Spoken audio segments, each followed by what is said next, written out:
अस्सलामुअलैकुम मलगुरू दा तासु چې شاهرخ خان اجय دیوګن او ټایګر شروف سره دا کم سړی ښکاری دا کم الګ چې د لښکاری نو دا د انډیا IAS افیسر دی د دنوم توکارام مونډه دی جی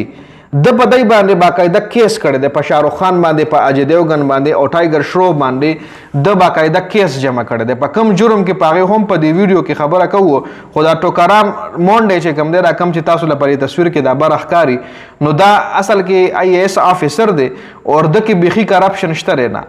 د تقریبا 25 سال سرویس کو 25 سال سرویس کې د 21 ځله ترانسفر شوی دی وجدار چې د ایمانداري سره کار کوي چې کم سړی کې غلطي وویني کم سړی غیر قانوني کار کوي نو کاغه ډیر مالدار وي نو د په کیس کوي د پاغي باندې ډایرکټ ورزي ایون په مکیش امبانی باندې پاغه باندې هم د ریلینس کمپنۍ باندې کیس کړو ریلینس کمپنۍ سره جرم کړو چې پاغه کې د مکیش امبانی رانی ولې دي مکیش امبانی نه پس د ډومینوز یو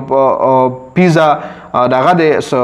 مطلب فاست فود دی چې هغه باندې د ټریټ هغه باندې د کیس کړی چې د تاسو کچن صفاوینی ایون KFC چې کم دی KFC هم د ټارګټ کړي KFC باندې هم د کیس کړی وو چې د تاسو په کچن کې مطلب ګندګيري ډیره ده یا تاسو چې کم مطلب انوایرنمنت ته هغه د فود اینڈ سیفټي چې کم رولز اینڈ ریګولیشن د هغه خلاف دی لکه دومره غړ غړ ډپارټمنټ درانی ولې دي نو اوس شاهرخ خان اجय دیوګن او ټایګر شروف رانی ولې دي اصل کې شاهرخ خان اجय دیوګن او ټایګر شروف د یو کمپنۍ د پاره د دې چالیه ولا ویل کیږي ولا څوک ولا چالیه وای څوک ولا ګټکا وای څوک سا خلک چې دغه کوي چباوي او توکانی مو سره تو کې اکثر د پنجابیان ډیر زیات خوري نو د هغه ایڈورټایزمنت د کړي ویمل یو کمپنی ده چې هغه د هغه ایڈورټایزمنت د کړي دا ویمل چې کوم دی دا چالیه خرڅه یا چونا یا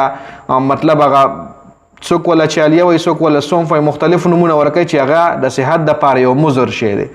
نو د په خپل پیکټ باندې د ویمل په پیکټ باندې د علاج لیکلی وي نو د ویل شي سروګیټ ایڈورټایزمنت چې ته خلکو لخه یو شی خرڅه په بل سه د سروګیټ ایڈورټایزمنت ویل کیږي نو اوس د IAS افیسر چې کوم دی د په سروګیټ ایڈورټایزمنت باندې په اجय دیوګن په شاهرخ خان او ټایګر شروف باندې کیس کړی شوکاز نوټس یې ولا جاری کړی دی ویمل کمپنی چې کومه دغه خره غړه کړی دا خو ورسره دایلم ویل چې تاسو ولې د لپاره ایڈورټایزمنت کړی دی تاسو ولې د دې د وقفه ولې جوړه کړی دا دای خو چې څخه ارفای په پیکټ باندې علاج لیکلی او دنه پکې بل څه دي چې هغه صحت د پاره مضر دي دا پان خوړل دا ګټکا خوړل دا سیګریټ سکل نو دینه د خولې کینسر هم جوړیږي د صحت د پاره مضر دي یعنی دومره غټه کمپنیان درانه وری چون کې د غټه کمپنیانو بده IAS افیسر لا د کروڑونو روپو د لکونو روپو افر هم کړی چې بس لکه را پیسې والا مونږ نه کلار شه نو کارا خبره د غفر بده ټکرو کړی چې دومره غټ ساته باندې د کیس لړاوي ویمل کمپنۍ سره چې ویمل یو دومره غټه کمپنی بوله زویم چې شاهرخ خان باندې د ایڈورټایزمنت کوي